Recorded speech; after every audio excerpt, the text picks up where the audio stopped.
Hello students, चलिए next exercise है हमारी 1.4 जिसमें हमसे पूछा है कि बिना लंबे विभाजन के शांत या अशांत ज्ञात कीजिए। ये शांत दशमलव होगा या अशांत दशमलव होगा, ये ज्ञात करना है बिना लंबे भाग दिए। तो उसके लिए बच्चों हमें क्या देखना होता है कि इसमें जो हर है वो 2m इंटू 5n के रूप का है अथवा नहीं है, हमें ये चेक करना है। अगर इस फॉर्म का है या फिर उसको हम ऐसा बना सकते हैं तो आप इसको बिना लंबे विभाजन के, बिना लंबे भाग दिए इसको ज्ञात कर सकते हैं। देखते हैं कैसे। चलिए, जैसे ये है बच्चों 17/8, इसमें ऊपर अंश तो अपना 17 है, तो हर को हमें देखना है कि इस रूप का है या नहीं है। तो इसमें चेक करेंगे, मैं 8 को लिख सकता हूँ 2 क्यूब, 2 की पावर 3, यहाँ पे हम 8 को लिख सकते हैं। तो नॉर्मली बच्चों इसमें से ये वाली फॉर्म तो आ गई। अब ये फॉर्म इसमें नहीं है लेकिन हम इसको बना सकते हैं। कैसे? हम नीचे 5 की घात 3 से गुना कर सकते हैं और यही गुना हमें ऊपर भी करनी पड़ेगी इसके बैलेंस के लिए। तो समझ गए बच्चों। अभी देखो, ये 2 गुना 5 इस पूरे का क्यूब हो जाएगा यहाँ पे 17 इंटू, और ये यहाँ पे हो जाएगा बच्चों 125।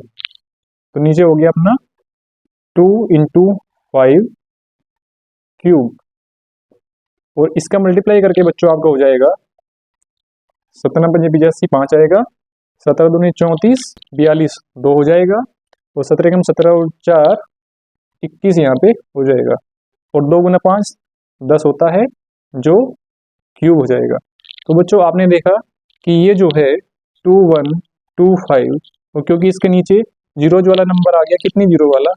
3 जीरो वाला, इसीलिए ये हो जाएगा 2.125। ये बच्चों नॉर्मली आप जानते हैं कि हर में अगर जीरो वाला नंबर है जिसमें 3 जीरो हैं तो 3 नंबर से पहले इसमें यहाँ पॉइंट लग जाएगा। ठीक है बच्चों, तो यही इसका दशमलव भिन्न आ गया, जिसमें आप नॉर्मली देख सकते हैं कि यह एक शांत दशमलव है। ठीक है बच्चों, ये कैसा है? शांत।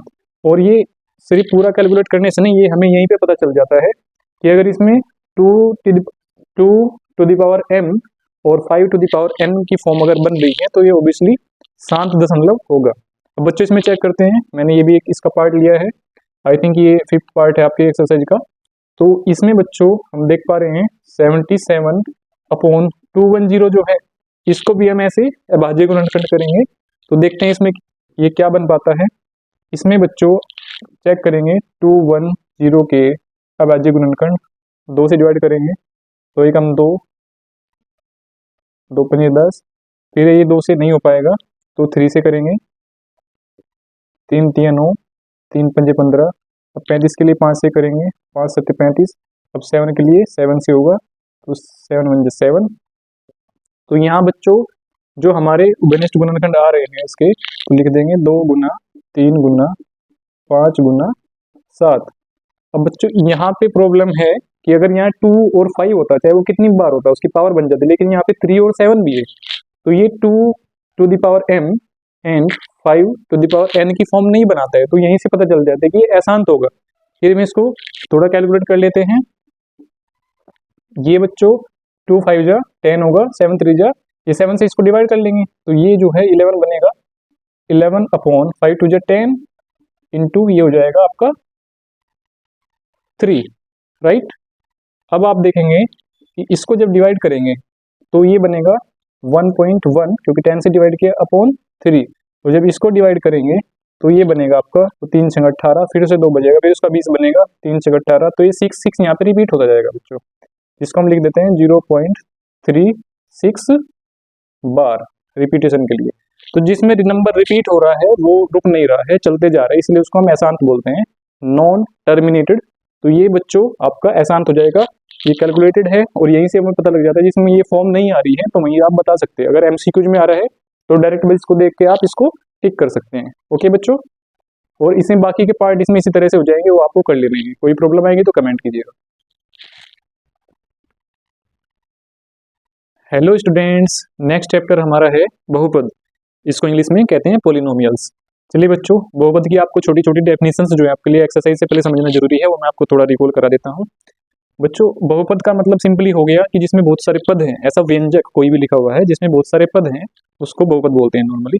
तो यहाँ पे मान लीजिए मैंने लिखा x + 2, जो x + 2 ये लिखा मैंने, यहाँ पे ये भी बहुपद है, ये दो पदों वाला एक बहुपद है, इसमें दो पद लिखे हुए हैं। और बच्चों अगर मैं इसको लिखते हूँ एक्स स्क्वायर प्लस 3 इस तरह से, तो ये बहुपद है, बस यहाँ पे इसकी एक घात इंक्रीज हो गई है, तो इसलिए उनके घात के हिसाब से भी उनके नाम परिवर्तित हो जाते हैं। कैसे, वो मैं आपको अभी लिखवा दे रहा हूँ। जैसे बच्चों जब सबसे पहले मैंने लिखवाया जिसमें घात एक होती है, जिसको हम नहीं लिखते हैं, एक्चुअल में एक्स की घात 1 है, तो इसको हम बस एक्स ही लिखते हैं, तो इसको हम बोलते हैं रैखिक बहुपद। रैखिक बहुपद, तो रैखिक बहुपद जिसको अंग्रेजी में बोलते हैं लीनियर पोलिनोमियल।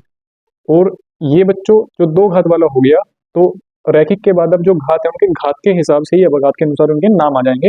जैसे दो घात वाला बहुपद है तो द्विघाती बहुपद, द्विघाती बहुपद हो जाएगा यहाँ पे। और अगर घात 3 है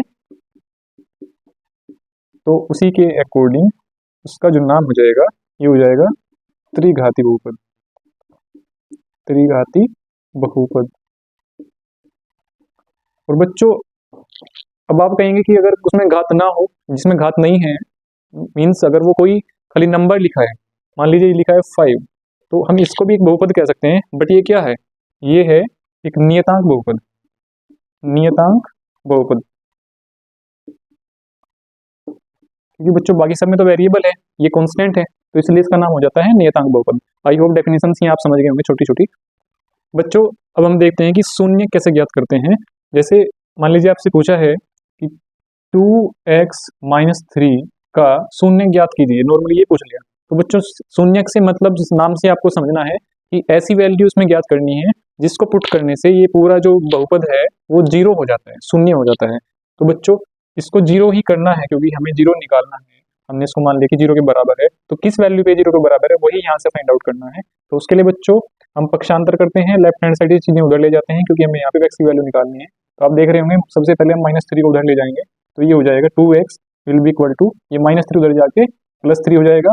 और x की ही वैल्यू निकालनी, तो x के साथ जो भी है उसको हमें राइट हैंड साइड में भेजना ही भेजना है। जो मल्टीप्लाई में उधर डिवाइड में, जो इधर प्लस में उधर माइनस में, जो इधर माइनस में वो प्लस में करते हैं, आप सभी जानते हैं अच्छे से। तो x का वैल्यू यहाँ पे हो जाएगा 3/2। तो यही इसका जो है बच्चों शून्य कहलाता है। एक हम द्विघात समीकरण ले लेते हैं, उसका शून्य ज्ञात करते हैं। मान लीजिए हम ले रहे हैं x square plus 5x plus 6, इसको भी हम जीरो इक्वल रखेंगे शून्य ज्ञात करने के लिए। तो बच्चों आपको पता है द्विघात समीकरण के हम फैक्टर्स करते हैं, तो हम चेक करेंगे ये 5 जो है इसको किसके फैक्टर्स हैं 6 के, जो जुड़ करके 5 या घटा करके 5 आ जाए, ये आपने सीखा है क्लासेस में। तो एक्स स्क्वायर प्लस इसको हम 5 को 3 + 2 लिख सकते हैं, क्योंकि मल्टीप्लाई करने पर हमारा 6 आ रहा है, 6 × 6 राइट। तो +6 इसको लिख देंगे, यहाँ से ब्रैकेट ओपन करेंगे तो ये आएगा 3x + 2x + 6 = 0। यहाँ से x कॉमन लेंगे तो ये बचेगा x + 3, यहाँ से 2 कॉमन लेंगे ये बचेगा वापस x + 3 = 0। फिर यहाँ से x + 3 कॉमन लेंगे तो x + 3 एंड ये हो जाएगा x + 2 = 0। इस केस में दोनों चीजें एक साथ जीरो नहीं होती है कभी, तो या तो इसको जीरो मानेंगे, यदि x + 3 = 0 तब x बराबर हो जाएगा -3, और अगर x + 2 = 0 है तो x बराबर हो जाएगा -2। ठीक है बच्चों, तो इस तरह से हमारे द्विघात समीकरण के दो ही शून्यक आएंगे, रैखिक है तो उसका एक ही शून्यक आएगा। जितनी घात वाला समीकरण होगा, जितनी घात वाला बहुपद होगा, उसके उतने ही शून्यक निकलते हैं। ओके बच्चों, I hope you understood.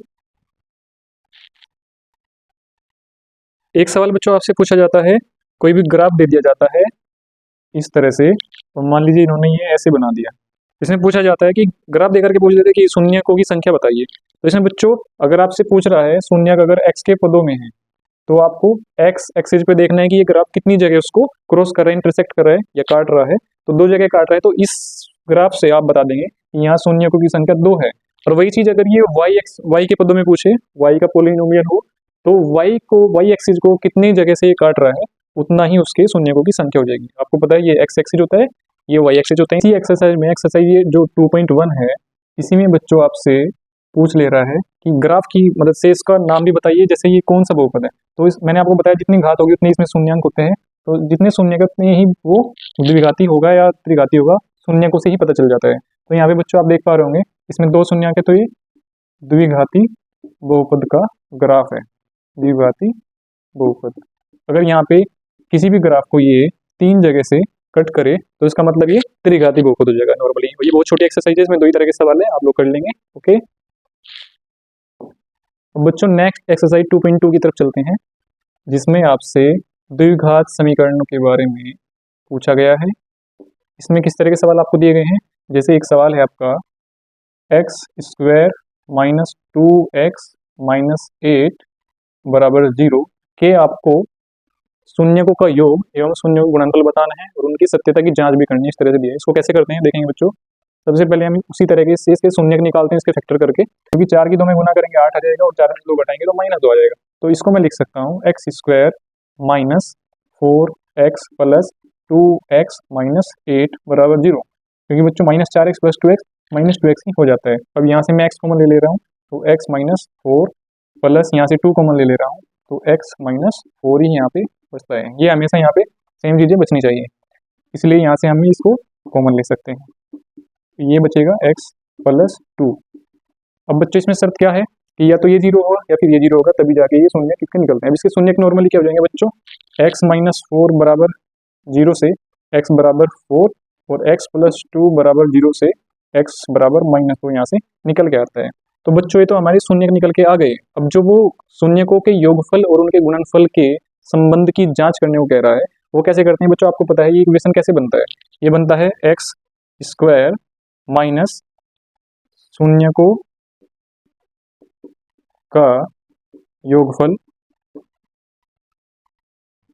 Into x plus शून्यकों का गुणनफल बराबर 0। ये आपकी स्टैंडर्ड फॉर्म होती है द्विघात समीकरण की। तो इसी से हम ये सत्यता की इसकी जांच करेंगे।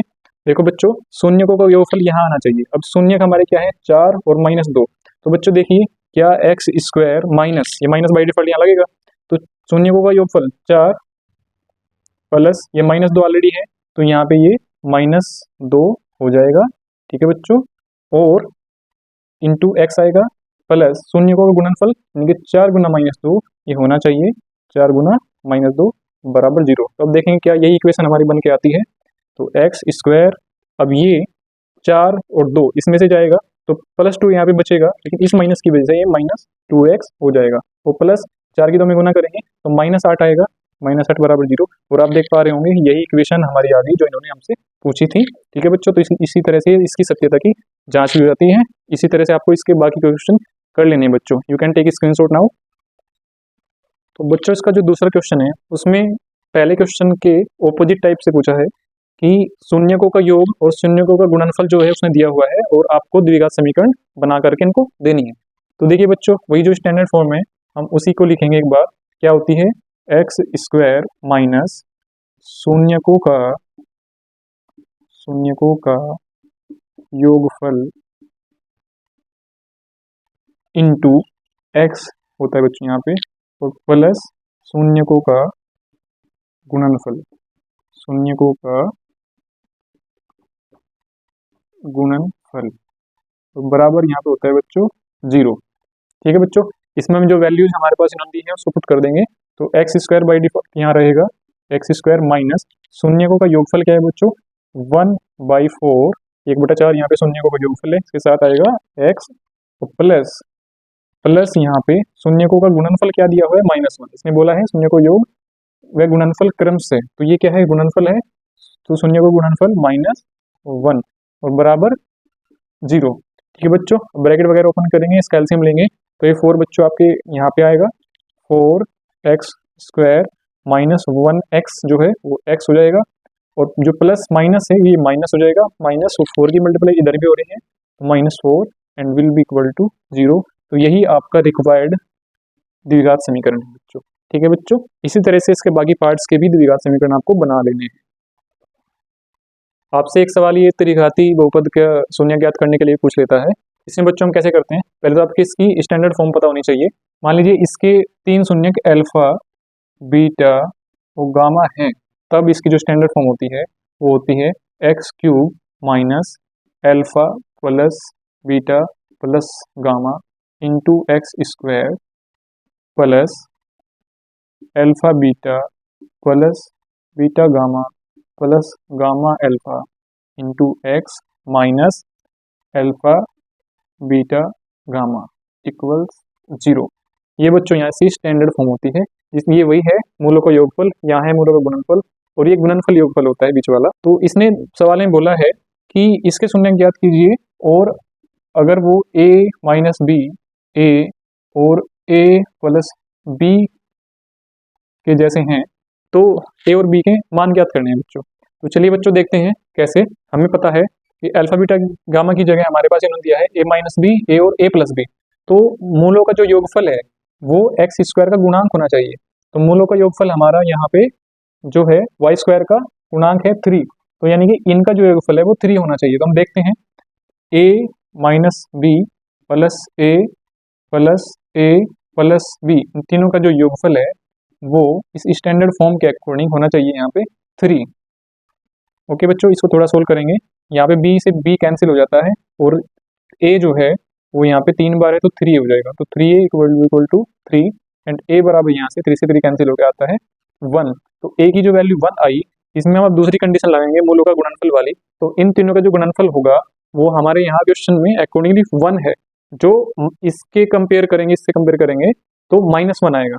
तो इससे हो जाएगा a minus B multiply a plus B will be equal to -1। इससे कंपेयर करने पे -1। तो बच्चों ये आपने पढ़ा a minus B A plus B का फॉर्मूला होता है a square minus B square.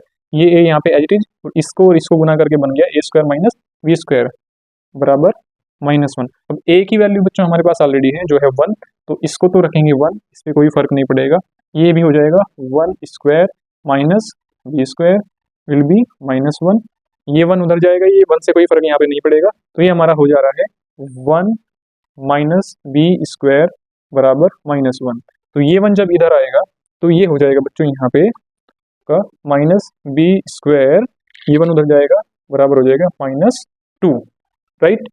अब ये b, ये माइनस से माइनस कैंसिल बच्चों, तो b स्क्वायर बराबर 2 हो जाएगा और b बराबर आ जाएगा यहाँ पे प्लस माइनस √2। तो बच्चों b के ये इस तरह से 2 मान आ जाते हैं, इस प्लस √2 और -√2। ठीक है बच्चों, तो इसके जो मान आए हैं वही उन्होंने पूछा था कि a का और b का जो मान है वो हमें बता दीजिए। तो a बराबर हमारे पास आया है निकल के 1 और b बराबर हमारे पास आया है प्लस माइनस √2। और आपसे मैंने बताया था कि जितने घात का बहुपद होगा उसके शून्य उतने ही होंगे। तो 3 घातीय यहाँ पे 3 ही शून्य का, आप इसको 2 मत मानिए, एक है और एक प्लस √2 और एक -√2। I hope you understood. इसी तरह से आप बाकी के सवाल भी कर लेंगे इसकी। चलिए बच्चों नेक्स्ट एक्सरसाइज है आपकी 2.3, जिसमें आपको बहुपदों का भागफल सिखाया जा रहा है। इसमें बच्चों सवाल दिया है पहला, इसमें पूछ रहा है ये px है, पोलिनोमियल ऑफ x, जो ये आपका बड़ा बहुपद है, इसको इस छोटे बहुपद से भाग करना है और इनको भी नॉर्मल भाग की तरह करते हैं, आपने सीखा है। तो चलिए बच्चों इसको भाग करेंगे। एक्स स्क्वायर -2 से भाग करना है हमें x cube minus 3x square plus 5x minus 3 को। तो बच्चों इसमें पहले देखना है कि इसको इसके इक्वल बनाना है एकदम। इसको इसके इक्वल बनाने के लिए किससे मल्टीप्लाई करते हैं वही आपको देखना होता है। तो हमें इसको x से मल्टीप्लाई करना होगा ताकि ये x³ बन जाए। तो बच्चों मैंडेटरी ये उसके साथ ही जाएगा, तो -2x ये हमारा हो जाएगा यहाँ पे। बच्चों थोड़ी सी बस यहाँ आपकी समझने वाली बात है कि जब आप इसमें से इसको घटाएंगे तो इसमें से इसको नहीं घटा पाएंगे क्योंकि ये होमोजीनियस नहीं है, समांगी नहीं है। तो इसमें से इसको घटा पाएंगे तो 5x में से 2x जाएगा, अब क्योंकि घटा रहे हैं और ऑलरेडी यहाँ माइनस है तो ये प्लस हो जाता है। तो ये 5 और 2 7x यहाँ पे आपको मिलेगा। और बच्चों ऊपर से आपका ये एज इट इज अभी बचा हुआ है तो -3x स्क्वायर यहाँ पे ये रहेगा। तो अभी आपको इसमें भाग देना है इससे। तो आप देख रहे होंगे एक्स स्क्वायर यहाँ पे ऑलरेडी है, यहाँ पे एक्स स्क्वायर ही चाहिए, तो और क्या नहीं है, -3 नहीं है, तो -3 बार ही इसको आप यहाँ पे रन कर पाएंगे। तो -3 में गुना होगी, आप देख पा रहे हैं, तो -3x स्क्वायर ये हो जाएगा। अब -2 की गुना भी उधर होगी, तो -2 3 जा 6 और माइनस से माइनस रहेगा +6। ऑलराइट, अब इसको करेंगे पूरी तरह कैलकुलेट, ये पूरी तरह 0 हो जाता है। अब 7x में से 6 को आप फिर से नहीं घटा पाएंगे क्योंकि ये समांगी नहीं है, तो इसको आप एज इट इज लिखेंगे 7x को। और एक चीज और ध्यान रखनी है, यहाँ पे 6 है और आप ऊपर से भी 3 उतारेंगे तो ये आपका हो जाएगा यहाँ पे शेषफल। और जितनी बार में बच्चों हमने इसको गुना किया है ये आपका भागफल होता है। और ये भाज्य और ये भाजक होते हैं, आपको पता ही है। अब ये तो हो गया बच्चों नॉर्मल वो सवाल जिसमें आपसे पूछा कि इसका भागफल और शेषफल ज्ञात कीजिए।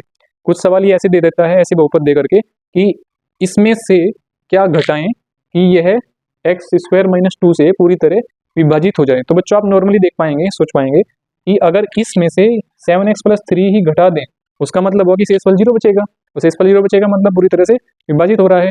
तो उसका आंसर यही हो जाएगा कि अगर इस बहुपद में से हम 7x + 3 को घटा दें तो यह एक्स स्क्वायर माइनस 2 से पूरी तरह विभाजित हो जाएगा। नॉर्मली इसी तरह का आंसर आपको उसमें दे देना है। नेक्स्ट इक्वेशन 4 देखते हैं हम। इसमें बच्चों आपसे इस तरह से पूछा है कि यदि ये बहुपद जो है इसको gx से भाग करने पर हमारा भागफल इतना x - 2 शेषफल इतना आता है, तो gx का मान ज्ञात करना है बच्चों। इसमें आपको याद है वो यूक्लिड की जो डिवीजन फॉर्म होती है वो होती है आपकी a बराबर pq + r, जहाँ पे मैंने आपको बताया था ये भाज्य है, ये भाजक है, ये भागफल है और ये शेषफल है। तो इसी का हम यूज करके यहाँ पे 3 चीजें मिली हैं, तो चौथी चीज हम यहाँ से निकाल पाएंगे। तो चलिए बच्चों सॉल्यूशन करते हैं। भाज्य जो है आपका इसको रखेंगे तो x³ - 3x² + x + 2 बराबर ये भाजक और भागफल का गुणनफल जो कि हमारे पास क्या है gx है, जिसकी वैल्यू निकालनी है वो हमारे पास अभी नहीं है, और गुना किसका गुणनफल हो जाए भागफल के, तो x - 2 और प्लस r यानी शेषफल, तो प्लस -2x + 4 ये शेषफल हमारा दिया हुआ है। अब बच्चों इस इक्वेशन से हमें सिर्फ gx का मान निकालना है, बाकी वैल्यूज हमारे पास है। तो सबसे पहले हम ये जो शेषफल है 2x - 4 इसको इधर ले आएंगे। तो बच्चों इसको लिखेंगे x³ - 3x² + x + 2 -2x इधर आके हो जाएगा +2x और +4 इधर आके हो जाएगा -4 बराबर ये हो जाएगा gx × x - 2।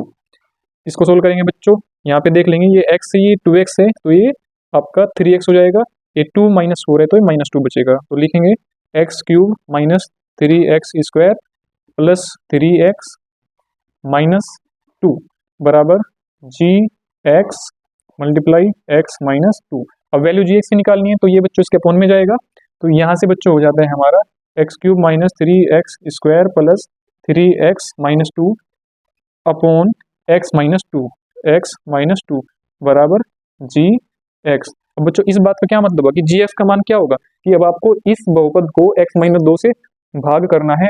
अब जो पूरी तरह से भागफल आएगा पूरी तरह विभाजित हो जाएगा तो आपका एक भागफल मिलेगा, वही भागफल जो है ये है। तो आपको सोल्व कर लेना है पिछले सवाल की तरह से, तो जो इसका भागफल निकल के आएगा वही आपके gx का मान होगा। ऑलराइट बच्चों, आप समझ गए होंगे, यहाँ तक का आप स्क्रीनशॉट ले सकते हैं बाद में देखने के लिए।